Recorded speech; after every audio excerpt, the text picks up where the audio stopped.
Good morning all. Welcome to Dakshina learnings. Dakshina ലേണിംഗ്സിന്റെ daily news ഡെസ്കിലേക്ക് ഏവർക്കും സ്വാഗതം. ഇന്നത്തെ പ്രധാനപ്പെട്ട ഹെഡ്ലൈൻസ് ഏതൊക്കെയാണെന്ന് നമുക്ക് നോക്കാം. First one, fostering a commitment to stop maternal deaths. അതായത് ഇന്ത്യ മൊത്തത്തില് മെറ്റേണൽ ഡെത്ത് വളരെയധികം കുറഞ്ഞിട്ടുണ്ട്. പക്ഷെ ചില സ്റ്റേറ്റിന്റെ പെർഫോമൻസ് വളരെയധികം അലാമിംഗ് സ്റ്റേറ്റിലൂടെയാണ് കടന്നു പോകുന്നത്. അതിന്റെ കാരണങ്ങളും മറ്റുമാണ് നമ്മൾ ആ ഒരു എഡിറ്റോറിയൽ നോക്കുന്നത്. And second one, rising seas shifting lives and a test of democratic values. അതായത് ക്ലൈമറ്റ് ചേഞ്ച് എങ്ങനെയാണ് കോസ്റ്റൽ കമ്മ്യൂണിറ്റിനെ അഫക്ട് ചെയ്യുന്നതെന്നുള്ളതാണ് ആ ഒരു എഡിറ്റോറിയൽ നമ്മൾ നോക്കുന്നത്. And third one, the free fall of moral leadership. അതായത് ലോകം മുഴുവൻ ഇപ്പോൾ യുദ്ധങ്ങൾ നടന്നുകൊണ്ടിരിക്കുകയാണ്. അങ്ങനെയാകുമ്പോൾ ജനാധിപത്യം എന്ന് പറയുന്നത് ഒരു തകർച്ചയിലേക്ക് പോയിക്കൊണ്ടിരിക്കുകയാണ്. എന്തുകൊണ്ട് ഇന്റർനാഷണൽ ലോ ആൻഡ് ജസ്റ്റിസ് ഇവിടെ പരാജയപ്പെടുന്നു? അങ്ങനെ ഒരു ഡീപ്പ് അനാലിസിസ് ആണ് ആ ഒരു എഡിറ്റോറിയൽ നമുക്ക് കാണുന്നത്. And fourth one, remaking the nuclear order in West Asia. അതായത് ഇസ്രായേൽ ഇറാൻ കോൺഫ്ലിക്റ്റിന് ശേഷം എങ്ങനെയാണ് വെസ്റ്റ് ഏഷ്യയിൽ ഒരു പുതിയൊരു ന്യൂക്ലിയർ ഓർഡർ റീമേക്ക് ചെയ്യുന്നത് എന്നുള്ളതാണ് നമ്മൾ ആ ഒരു എഡിറ്റോറിയൽ നോക്കുന്നത്. And last one, ahead of COP30 Bonn climate talks fumble the pressure test. നവംബറിൽ നടക്കാനിരിക്കുന്ന ബോൺ ക്ലൈമറ്റ് കോൺഫറൻസിനെ കുറിച്ചാണ്, അതിന്റെ ഫോക്കസ് ഏരിയസും മറ്റുമൊക്കെയാണ് നമ്മൾ ആ ഒരു എഡിറ്റോറിയലിൽ ഡിസ്കസ് ചെയ്യുന്നത്. ഇനി ഓരോ ആർട്ടിക്കിൾസും നമുക്ക് വളരെ ഡീറ്റെയിൽ ആയിട്ട് നോക്കി പോവാം. First one, fostering a commitment to stop maternal death. അതായത് ഇന്ത്യയുടെ മെറ്റേണൽ മോർട്ടാലിറ്റി ഡെത്ത് എന്ന് പറയുന്നത് 93 ആയിട്ട് കുറഞ്ഞിട്ടുണ്ട്. പക്ഷെ മധ്യപ്രദേശ്, ആസാം അടക്കമുള്ള സ്റ്റേറ്റുകളിൽ വളരെയധികം ഹൈ രീതിയിലാണ് പോയിക്കൊണ്ടിരിക്കുന്നത്. അത്രയും ഒരു അലാമിംഗ് റേറ്റ് അവിടെ കാണുന്നുണ്ട്. ഏറ്റവും കുറവ് കാണിക്കുന്നത് കേരളമാണ്. 20 കേരളത്തിന്റെ മെറ്റേണൽ മോർട്ടാലിറ്റി റേറ്റ്. അതേ കണക്ക് തന്നെ എന്തുകൊണ്ട് ഇങ്ങനെ സംഭവിക്കുന്നു, അതിന് ഒരു 3 കീ ഡിലേസ് ഈ ഒരു എഡിറ്റോറിയൽ പറയുന്നുണ്ട്. കാരണം പ്രഗ്നൻസി സമയത്തുള്ള കോംപ്ലിക്കേഷൻസും കാര്യങ്ങളും ഒന്നും തന്നെ റെക്കഗ്നൈസ് ചെയ്യപ്പെടുന്നില്ല. ഹെൽത്ത് കെയർ ഫെസിലിറ്റീസ് പ്രോപ്പർ ആയിട്ട് റീച്ച് ചെയ്യുന്നില്ല. അതേ കണക്ക് ടൈമിലി കെയർ അവർക്ക് റിസീവ് ചെയ്യാനും സാധിക്കുന്നില്ല. സോ ഇത് മൂന്നുമാണ് മെറ്റേണൽ ഡെത്തിന്റെ മേജർ കോസ് ആയിട്ട് നമ്മൾ പറയുന്നത്. അതേപോലെ തന്നെ ഫസ്റ്റ് റെഫറൽ യൂണിറ്റ്സിന്റെ ഷോർട്ടേജും കാര്യങ്ങളും ഒക്കെ വളരെയധികം ബുദ്ധിമുട്ടിക്കുന്നുണ്ട്. ബ്ലഡ് ബാങ്ക്സും കാര്യങ്ങളും ഒന്നും തന്നെ അവൈലബിലിറ്റി ഇല്ലാത്ത പല റീജിയൻസും ഇന്ന് ഇന്ത്യയിലുണ്ട്. അതേപോലെ എമർജൻസി പ്രിപ്പയർനെസ് തുടങ്ങിയ കാര്യങ്ങളൊക്കെ മെറ്റേണൽ കെയറിന് വളരെയധികം തടസ്സങ്ങൾ സൃഷ്ടിക്കുന്നുണ്ട്. അതേസമയം തന്നെ കേരള മോഡല് വളരെയധികം ഒരു ഹോപ്പും നമുക്ക് തരുന്നുണ്ട്. ആൻഡ് പ്രിലിംസിന്റെ പോയിന്റ് ഓഫ് വ്യൂ നോക്കുമ്പോൾ മെറ്റേണൽ മോർട്ടാലിറ്റി റേഷ്യോ വളരെയധികം ഇമ്പോർട്ടന്റ് ആണ്. എന്താണ് ഈ പറയുന്ന മെറ്റേണൽ മോർട്ടാലിറ്റി റേഷ്യോ? അതായത് maternal death per 1 lakh live birth. അതേപോലെ തന്നെ ഇന്ത്യയുടെ മെറ്റേണൽ മോർട്ടാലിറ്റി റേറ്റ് വളരെയധികം കുറഞ്ഞു വന്നുകൊണ്ടിരിക്കുകയാണ്. ഈ ഒരു ഡിക്ലൈനിങ് ട്രെൻഡ് എന്ന് പറയുന്നത് നമ്മുടെ SDG ടാർഗറ്റിന്റെ ഭാഗമായിരുന്നു. അതായത് സസ്റ്റൈനബിൾ ഡെവലപ്മെന്റ് ഗോൾസിന്റെ ഭാഗമായിട്ടായിരുന്നു. 2030 കൂടി 70 താഴെ എത്തിക്കണം എന്നുള്ളതാണ് നമ്മുടെ SDG target. Then sample registration system. അതായത് ഈ പറയുന്ന മെറ്റേണൽ മോർട്ടാലിറ്റി റേറ്റ് നമ്മൾ കണ്ടുപിടിക്കുന്ന മെയിൻ സോഴ്സ് എന്ന് പറയുന്നത് ബർത്ത് ആൻഡ് ഡെത്ത് ഡേറ്റയാണ്. അതേപോലെ തന്നെ ഡ്യുവൽ റെക്കോർഡിംഗും കാര്യങ്ങളും ഒക്കെ നമ്മൾ ചെയ്യുന്നുണ്ട്. കാരണം കണ്ടിന്യൂസ്ലി സർവേ ബേസ്ഡ് ആയിട്ടാണ് നമ്മൾ ഈ ഒരു ഡേറ്റയും കാര്യങ്ങളും ഒക്കെ കാൽക്കുലേറ്റ് ചെയ്യുന്നത്. സോ ഹെൽത്ത് പോളിസി പ്ലാനിംഗിൽ വളരെയധികം ഇമ്പോർട്ടന്റ് ആയിട്ടുള്ള ഒന്നാണ് ഈ പറയുന്ന മെറ്റേണൽ മോർട്ടാലിറ്റി റേഷ്യോ. ദെൻ ഈ പറയുന്ന ആശ, ANM, NHM ഇവരുടെയൊക്കെ റോൾ എന്താണ്? ആശ എന്ന് പറയുന്നത് കമ്മ്യൂണിറ്റി മൊബിലൈസർ ആണ്. എല്ലാ ഹെൽത്ത് സർവീസിനെയും, അതായത് റൂറൽ ആയാലും അർബൻ ആയാലും ഒക്കെയുള്ള ഹെൽത്ത് സർവീസിനെ മൊത്തത്തിൽ ലിങ്ക് ചെയ്യുന്നത് ഈ പറയുന്ന ആശ വർക്കേഴ്സ് ആണ്. ANM, ഓക്സിലറി നഴ്സ് മിഡ്വൈഫ്സ്, അതായത് മെറ്റേണൽ ചൈൽഡ് ഹെൽത്ത് കെയർ ഒക്കെ ഗ്രാസ് റൂട്ട് ലെവലിൽ നിന്ന് കൊടുക്കുന്നത് ഈ പറയുന്ന ഓക്സിലറി നഴ്സ് മിഡ്വൈഫ്സ് ആണ്. ദെൻ NHM, അതായത് മെറ്റേണൽ മോർട്ടാലിറ്റി റേറ്റ് കുറയ്ക്കാനുള്ള സ്കീംസും കാര്യങ്ങളും ഒക്കെ ഇംപ്ലിമെന്റ് ചെയ്യുന്നത് അവരാണ്. Then 3 delays model, delay 1, delay 2, delay 3 നേരത്തെ നമ്മൾ പറഞ്ഞിട്ടുണ്ടായിരുന്നു. അതേപോലെ state wise maternal mortality rate variation, അതായത് ഏറ്റവും കൂടുതൽ മെറ്റേണൽ മോർട്ടാലിറ്റി റേറ്റ് കാണിക്കുന്നത് ആസാമാണ്. ദെൻ മധ്യപ്രദേശ്, ഏറ്റവും കുറവ് കേരളമാണ്. സോ ഈസ്റ്റേൺ സ്റ്റേറ്റിലൊക്കെ വളരെയധികം ഹയർ രീതിയിലുള്ള മെറ്റേണൽ മോർട്ടാലിറ്റി റേറ്റ് കാണിക്കുന്നുണ്ട്. അതേസമയം സദേൺ വെസ്റ്റേൺ സ്റ്റേറ്റ് വളരെയധികം ലോ ആയിട്ടുള്ള MMR റേറ്റുമാണ് കാണിക്കുന്നത്. ആൻഡ് മെയിൻസിന്റെ പോയിന്റ് ഓഫ് വ്യൂ നോക്കുമ്പോൾ GS2ലും GS3ലും ഈ ഒരു എഡിറ്റോറിയൽ വളരെയധികം ഹെൽപ്ഫുൾ ആണ്. കാരണം causes and systemic gaps behind maternal death in India, women's literacy and decision making in maternal health outcomes, emergency response system and innovations in maternal care. ഇത്രയും ടോപ്പിക്കുകളിൽ ഈ ഒരു എഡിറ്റോറിയൽ വളരെയധികം ഹെൽപ്ഫുൾ ആണ്. And next one, rising seas shifting lives and a test of democratic values. അതായത് climate change എങ്ങനെയാണ് ഇന്ത്യയുടെ coastal കമ്മ്യൂണിറ്റിനെ അഫക്ട് ചെയ്യുന്നതെന്നുള്ളതാണ് നമ്മൾ ഈ ഒരു എഡിറ്റോറിയൽ നോക്കുന്നത്. റൈസിംഗ് സീസ്, അതേപോലെ തന്നെ സോൾട്ട് വാട്ടർ ഇൻട്രൂഷൻ, കോസ്റ്റൽ ഏരിയാസിലുള്ള അൺറെഗുലേറ്റഡ് ആയിട്ടുള്ള ഡെവലപ്മെന്റും കാര്യങ്ങളും ഒക്കെ ആ ഒരു കോസ്റ്റൽ കമ്മ്യൂണിറ്റിനെ ഫോഴ്സ്ഡ് മൈഗ്രേഷൻ സ്റ്റേറ്റിലേക്ക് എത്തിക്കുന്നുണ്ട്. അങ്ങനെയാകുമ്പോൾ അവരുടെ ലൈവ്ലിഹുഡ് വളരെയധികം തകർച്ചയിലേക്ക് പോകുന്ന ഒരു അവസ്ഥ നമുക്ക് കാണാൻ സാധിക്കുന്നുണ്ട്. ഇത് ഏറ്റവും കൂടുതൽ കാണുന്നതെന്ന് പറയുന്നത് ഒഡീഷ, കർണാടക, തമിഴ്നാട്, ഗുജറാത്ത്, കേരള അടക്കമുള്ള ഒരു സദേൺ സ്റ്റേറ്റിലാണ് നമുക്ക് ഈ പറയുന്ന കാര്യങ്ങളൊക്കെ കൂടുതലും കാണാൻ സാധിക്കുന്നത്. ഇതിന്റെ മേജർ ഇഷ്യൂ എന്ന് പറയുന്നത് ലീഗൽ ആൻഡ് പോളിസി ഗ്യാപ്സ് ഇപ്പോഴും ഉണ്ട് എന്നുള്ളതാണ്. കാരണം ക്ലൈമറ്റ് ഇൻഡ്യൂസ്ഡ് ഡിസ്പ്ലേസ്മെന്റ് ഡീൽ ചെയ്യാനായിട്ടുള്ള ലീഗൽ ഫ്രെയിംവർക്ക് ഒന്നും തന്നെ ഇന്ത്യയുടെ ഭാഗത്തുനിന്നും ഉണ്ടായിട്ടില്ല. നിലവിലുള്ള disaster management act, coastal regulation zones ഒക്കെ ഈ പറയുന്ന സോഷ്യോ എക്കണോമിക് റീഹാബിലിറ്റേഷൻ ആയാലും അതേപോലെ തന്നെ ലേബർ പ്രൊട്ടക്ഷൻ ആയാലും ഒക്കെ ഓഫർ ചെയ്യുന്നതിൽ വളരെയധികം ഇഷ്യൂസ് കാണിക്കുന്നുണ്ട്. സോ നമുക്ക് വേണ്ടത് റൈറ്റ് ബേസ്ഡ് ആയിട്ടുള്ള ഫ്രെയിംവർക്കുകളാണ്. വളരെയധികം ക്ലിയർ പോളിസീസ് ഈ പറയുന്ന കോസ്റ്റൽ കമ്മ്യൂണിറ്റിയുടെ ഡിസ്പ്ലേസ്മെന്റുമായിട്ട് ബന്ധപ്പെട്ട് ഇന്ത്യക്ക് ആവശ്യമാണ്. അവരുടെ ലേബർ റൈറ്റ്സ് എൻഷുർ ചെയ്യുക, സോഷ്യൽ പ്രൊട്ടക്ഷൻസ് ഓഫർ ചെയ്യുക, കമ്മ്യൂണിറ്റി സെൻട്രിക് കോസ്റ്റൽ പ്ലാനിങ് മറ്റും നമ്മൾ എൻഷുർ ചെയ്യുക എന്നുള്ളത് ഇന്ത്യയുടെ ഉത്തരവാദിത്തമാണ്. അതേപോലെ തന്നെ SDG ഗോൾസിലും നമ്മൾ ഈ പറയുന്ന കാര്യങ്ങൾ പറയുന്നുമുണ്ട്. സോ ആ SDG ടാർഗറ്റ് ലെവൽ അച്ചീവ് ചെയ്യണമെങ്കിൽ വളരെയധികം റൈറ്റ് ബേസ്ഡ് ആയിട്ടുള്ള ക്ലിയർ പോളിസി ഇന്ത്യയുടെ ഭാഗത്ത് നിന്നും ആവശ്യമാണ്. ആൻഡ് പ്രിലിംസിന്റെ പോയിന്റ് ഓഫ് വ്യൂ നോക്കുമ്പോൾ കോസ്റ്റൽ റെഗുലേഷൻസ് ഓൺ നോട്ടിഫിക്കേഷൻ 2019 വളരെയധികം ഇമ്പോർട്ടന്റ് ആണ്. അതായത് കോസ്റ്റൽ ഡെവലപ്മെന്റ് റെഗുലേറ്റ് ചെയ്യുക, എൻവയോൺമെന്റും എക്കോണമിനെയും ഒക്കെ മൊത്തത്തിൽ ബാലൻസ് ചെയ്യുക എന്നുള്ളതാണ് ആ നോട്ടിഫിക്കേഷന്റെ ഏറ്റവും വലിയ ഒബ്ജക്റ്റീവ്. അതേപോലെ തന്നെ പലപ്പോഴും റൂറൽ ഏരിയാസിലുള്ള നോ ഡെവലപ്മെന്റ് സോണ് റെഡ്യൂസ് ചെയ്തതായിട്ട് നമുക്ക് കാണാൻ സാധിക്കും. അതായത് FSI നോംസ് വളരെയധികം ഈസി ചെയ്യുകയും ടെമ്പററി ടൂറിസത്തെ വളരെയധികം പ്രൊമോട്ട് ചെയ്യുന്നതായിട്ട് നമുക്ക് ലേറ്റസ്റ്റ് കോസ്റ്റൽ റെഗുലേഷൻ സോൺ നോട്ടിഫിക്കേഷനിൽ കാണാൻ സാധിക്കുന്നുണ്ട്. ദെൻ ഈ പറയുന്ന കോസ്റ്റൽ കമ്മ്യൂണിറ്റിക്കും ആർട്ടിക്കിൾ 21 ഉണ്ട്. സോ റൈറ്റ് ടു ലൈഫ് അവർക്കും കോൺസ്റ്റിറ്റ്യൂഷൻ ഗ്യാരണ്ടി ചെയ്യുന്ന കാര്യമാണ്. സോ ആർട്ടിക്കിൾ 21 എന്ന് പറയുന്നത് ലൈഫിനെയും അതേ തന്നെ പേഴ്സണൽ ലിബർട്ടിനെയും പ്രൊട്ടക്ട് ചെയ്യുന്ന ഒന്നാണ്. സോ എല്ലാ ഡിഗ്നിറ്റിയോടും കൂടി ജീവിക്കാനുള്ള അവകാശം ഈ പറയുന്ന കോസ്റ്റൽ കമ്മ്യൂണിറ്റിക്കും ഉണ്ട്. അങ്ങനെ ആകുമ്പോൾ കോർട്ട് അവർക്ക് വളരെയധികം ഫെയർനെസ്സും ജസ്റ്റിസും ഈ ലോസ് പ്രകാരം കൊടുക്കേണ്ടതായിട്ട് നമുക്ക് മനസ്സിലാകുന്നുണ്ട്. ദെൻ ഡിസാസ്റ്റർ മാനേജ്മെന്റ് ആക്ട് 2005, അതായത് national level, state level, district level disaster authorities setup ചെയ്യുക എന്നുള്ള ഒബ്ജക്റ്റീവോടെയാണ് അത് വന്നത്.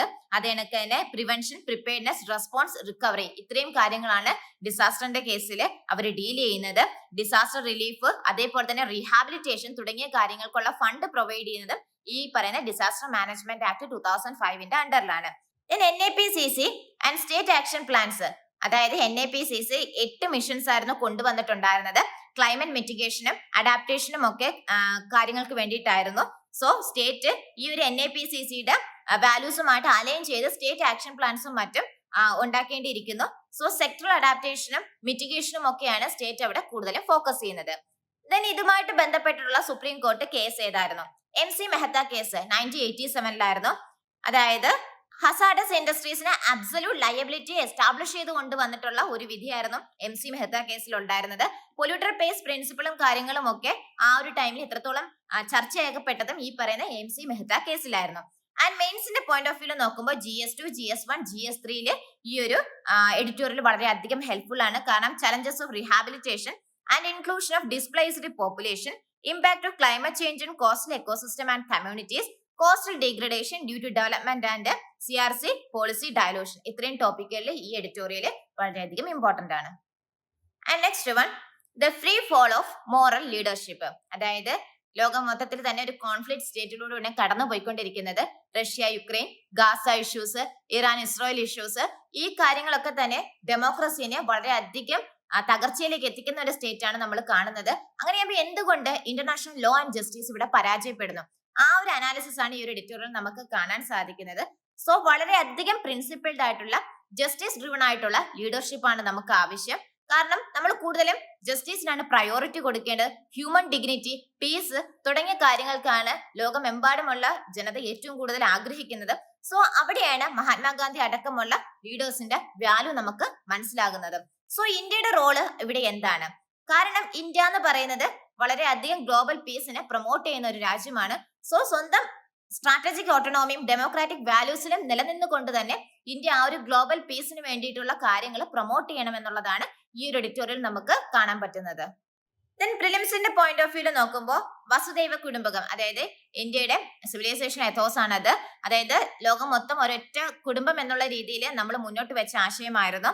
യൂണിവേഴ്സൽ ഹാർമണി ആൻഡ് ബ്രദർഹുഡ് ആണ് നമ്മൾ അതുകൊണ്ട് ഉദ്ദേശിക്കുന്നത്. സോ ഇന്ത്യയുടെ വളരെയധികം ഇൻക്ലൂസീവ് ആയിട്ടുള്ള ഫോറിൻ പോളിസിനെയാണ് നമുക്ക് ഇവിടെ കാണാൻ സാധിക്കും. നമ്മുടെ ഫോറിൻ പോളിസിയുടെ ഒരു മേജർ ഡിറ്റർമിനന്റ് എന്ന് പറയുന്നത് തന്നെ ഈ പറയുന്ന വസുദൈവ കുടുംബകം പോളിസിയാണ്. And united nations charter objectives and limitation.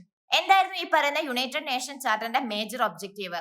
എല്ലാ രാജ്യങ്ങളുമായിട്ടും ഒരു ഫ്രണ്ട്ലി റിലേഷൻസ് കീപ്പ് ചെയ്യുക, അതേപോലെ തന്നെ ഗ്ലോബൽ ഇഷ്യൂസ് പരമാവധി എത്രയും നേരത്തെ തന്നെ സോൾവ് ചെയ്യുക, ഹ്യൂമൻ റൈറ്റ്സ് പ്രൊട്ടക്ട് ചെയ്യുക തുടങ്ങിയവയൊക്കെയായിരുന്നു യുണൈറ്റഡ് നേഷൻസിന്റെ ഒബ്ജക്റ്റീവ്. സോ എന്തൊക്കെയാണ് ഈ പറയുന്ന യുണൈറ്റഡ് നേഷൻസിന്റെ ലിമിറ്റേഷൻസ്? അതായത് നിങ്ങൾക്ക് തന്നെ മനസ്സിലാക്കാൻ സാധിക്കും, ഇത്രയും ഒരു കോൺഫ്ലിക്ട് സ്റ്റേറ്റിലൂടെ ലോകം കടന്നു പോകുമ്പോഴും അതൊന്നും സ്റ്റോപ്പ് ചെയ്യാനുള്ള യാതൊരു പ്രവൃത്തിയും ഈ പറയുന്ന യുണൈറ്റഡ് നേഷൻസിന്റെ ഭാഗത്തൊന്നും ഉണ്ടാകുന്നില്ല. അവർക്ക് വളരെയധികം ലിമിറ്റഡ് പവർ ആണെന്ന് നമുക്ക് മനസ്സിലാക്കാൻ പറ്റും. അതേപോലെ തന്നെ റീഫോംസ് ഒന്നും തന്നെ കഴിഞ്ഞ കുറെ കാലങ്ങളായിട്ട് യുണൈറ്റഡ് നേഷൻസിന്റെ ഭാഗത്തു നിന്നും ഉണ്ടായിട്ടില്ല. അതേപോലെ ഏറ്റവും പ്രധാനപ്പെട്ട ഇഷ്യൂ എന്ന് പറയുന്നത് യുണൈറ്റഡ് നേഷൻസ് എന്ന പവർഫുൾ സ്റ്റേറ്റിന്റെ വിധേയത്വത്തിലാണ് ഇന്ന് മുന്നോട്ട് പോയിക്കൊണ്ടിരിക്കുന്നത്. Next, Karl Marx and Chateaubriand. ഇങ്ങനെയുള്ള പൊളിറ്റിക്കൽ തിങ്കേഴ്സിന്റെ റോള് എന്താണ്? കാർൽ മാർക്സ് ഈ പറഞ്ഞ class struggle, social equality, anti capitalism തുടങ്ങിയ കാര്യങ്ങളെ കുറിച്ചൊക്കെ വളരെയധികം ചർച്ച ചെയ്തിട്ടുള്ള ഒരു പൊളിറ്റിക്കൽ തിങ്കർ ആണ്. ഷാറ്റോബ്രിയാൻ എന്ന് പറയുന്ന ട്രഡീഷൻ, റിലീജിയൻ, കൾച്ചറൽ ഐഡന്റിറ്റി ഇവയൊക്കെ പൊളിറ്റിക്സിൽ എത്രത്തോളം ഇമ്പോർട്ടന്റ് ആണ് എന്ന് പറഞ്ഞൊരു തിങ്കർ ആയിരുന്നു. സോ ഈ രണ്ട് പൊളിറ്റിക്കൽ തിങ്കേഴ്സും സ്റ്റേറ്റിനെയും സൊസൈറ്റിനെയും വളരെയധികം ഇൻഫ്ലുവൻസ് ചെയ്തിട്ടുള്ളതായിട്ട് നമുക്ക് മനസ്സിലാക്കാൻ സാധിക്കും.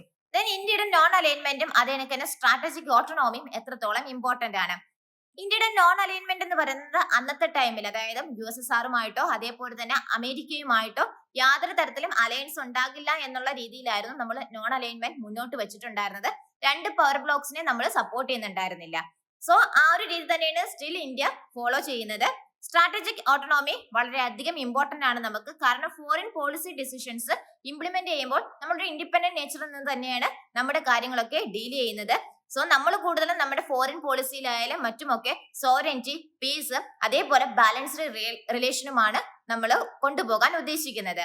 ആൻഡ് മെയിൻസിന്റെ പോയിന്റ് ഓഫ് വ്യൂ നോക്കുമ്പോൾ GS2, GS1, GS4 ഇത്രയും ടോപ്പിക്കുകളിൽ ഈ ഒരു എഡിറ്റോറിയൽ വളരെയധികം ഹെൽപ്ഫുൾ ആണ്. കാരണം Gandhian philosophy as a model for ethical leadership in democracy, Mahatma Gandhi's leadership and legacy in shaping India's politics, leadership rooted in moral conviction and justice over power.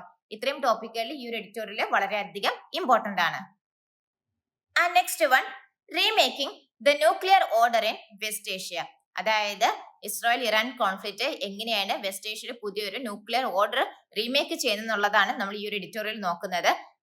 ഇസ്രായേലിന്റെ ഭാഗത്തുനിന്ന് ഉണ്ടായിട്ടുള്ള ഈ ഒരു ഇറാനെതിരെയുള്ള സ്ട്രൈക്ക് വളരെയധികം വെസ്റ്റ് ഏഷ്യന്റെ പൊളിറ്റിക്സിനെ തന്നെ ചേഞ്ച് ചെയ്തിട്ട് നമുക്ക് മനസ്സിലാക്കാൻ സാധിക്കും. കാരണം ഇറാന്റെ ന്യൂക്ലിയർ കേപ്പബിലിറ്റിയും വൾണറബിലിറ്റിയും ലോകത്തിന് മുന്നിൽ എക്സ്പോസ് ചെയ്യാനായിട്ട് ഇസ്രായേലിന് സാധിച്ചിട്ടുണ്ട്. സോ ഇപ്പോൾ നമുക്ക് കാണാൻ സാധിക്കുന്ന ആ ഒരു വെസ്റ്റ് ഏഷ്യ മൊത്തത്തില് ഇസ്രായേലിന്റെ ഒരു റീജിയണൽ മിലിറ്ററി ഡോമിനൻസ് ആണ് കാണുന്നത്. സോ ഇറാന്റെ ഭാഗത്തു നിന്നായാലും ഈ പറഞ്ഞ US ആയാലും ഇസ്രായേലിനായാലും അവരുടെ പവറിനെ മിസ്കാൽക്കുലേറ്റ് ചെയ്തതായിട്ട് നമുക്ക് മനസ്സിലാക്കാൻ പറ്റും. കാരണം അത്രത്തോളം മാസീവ് ആയിട്ടുള്ള ഡാമേജ് ആണ് ഇറാന്റെ ന്യൂക്ലിയർ ഇൻഫ്രാസ്ട്രക്ചറിനും സംഭവിച്ചിട്ടുള്ളത്. അവരുടെ മിലിറ്ററി അസറ്റ്സുകളൊക്കെ തന്നെ നശിച്ചൊരു സ്റ്റേറ്റിലേക്ക് ഈ ഒരു സ്ട്രൈക്സും കാര്യങ്ങളും ഒക്കെ എത്തിച്ചിട്ടുണ്ടായിരുന്നു. സോ ഇറാന്റെ ഒരു വൾണറബിലിറ്റി ലോകത്തിന് മുന്നിൽ കാണിക്കാനായിട്ട് ഈ പറഞ്ഞ US ഇസ്രായേലിനായാലും ഒക്കെ സാധിച്ചിട്ടുണ്ട്. പക്ഷേ ഈ ഒരു US-ഇസ്രായേൽ tactical alignment short term success മാത്രമായിരിക്കും തരിക.